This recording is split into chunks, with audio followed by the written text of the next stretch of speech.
What's up, guys? I want to make a short video talking about a topic that I found super interesting back when I was researching everything, women and steroids.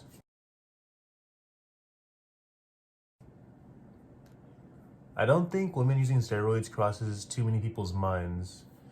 Like, I don't think women lifting weights in general crosses too many everyday normal person's mind.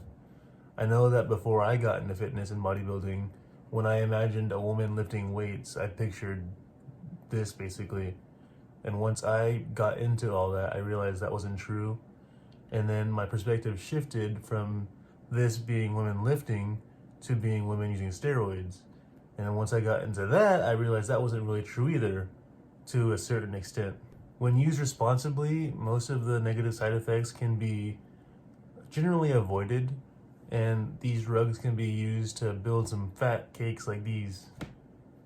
Yes, there are women who end up developing masculine features from using steroids, but for the most part, they took it too far, didn't have enough precaution, and just let it get away from them.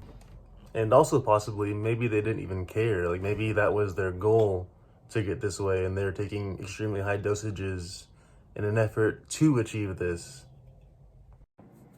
I personally know a few women who have dabbled in small cycles of anabolic steroids, and they stayed feminine. They didn't develop any crazy manly features like facial hair. Their voice didn't deepen because they used it responsibly, and they knew what they were doing, and they knew what their goals were.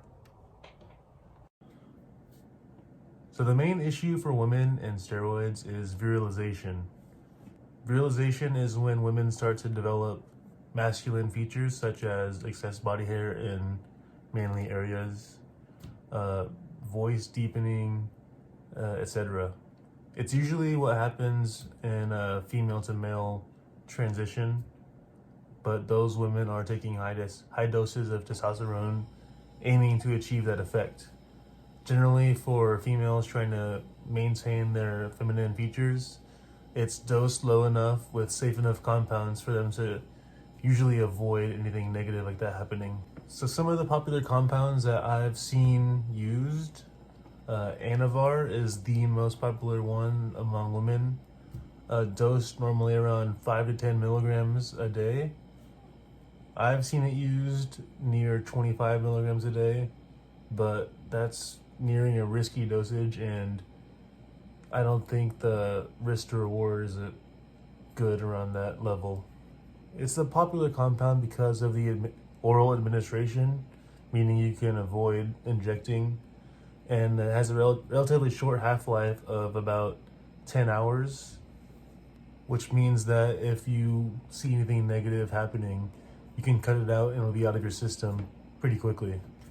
The second compound I've seen used among women is Winstrol, which is dosed around the same as Anavar, 5 to 10 milligrams a day, and with a half-life of about 8 hours. And from my understanding, it's a little bit riskier than Anavar, but some women still choose to use it for whatever reason. I don't know. And the third compound that I've seen recommended a lot for women is Primobolan, but I've never seen it used, and I haven't done that much research on it, so I won't really talk about that one that much. And I've heard of women using all kinds of compounds too, like microdosing testosterone, trenbolone, just about anything. Like, it's pretty crazy. But I think if you're like trying to protect your femininity,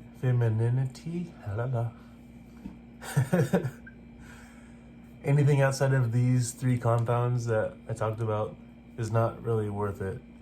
Like, unless you're trying to be a freaking jacked female and you don't care about any of the negative side effects, then, I mean, by all means. Women have some advantages over men when it comes to using steroids. For one, they don't have to worry about a post-cycle therapy.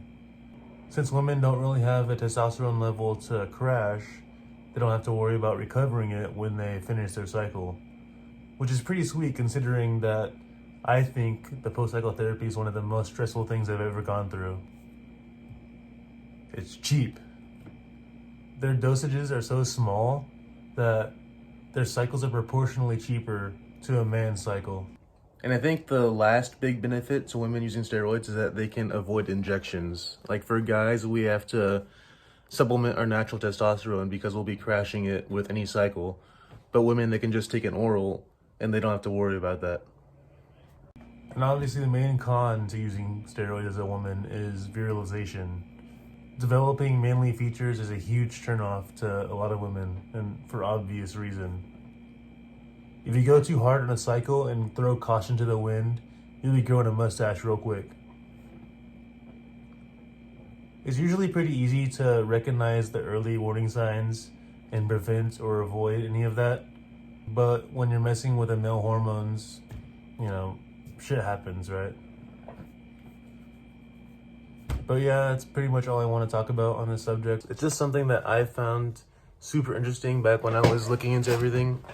And there's a lot of women out there that you wouldn't even second guess might be using steroids that are on small cycles, and you couldn't tell the difference. And I hope that you guys found this just as interesting as I did. If you have any more questions, feel free to ask me in the comments. I just made a short video basically briefly discussing everything. There's a lot further I could go into it. And yeah, I'll see you guys in the next one.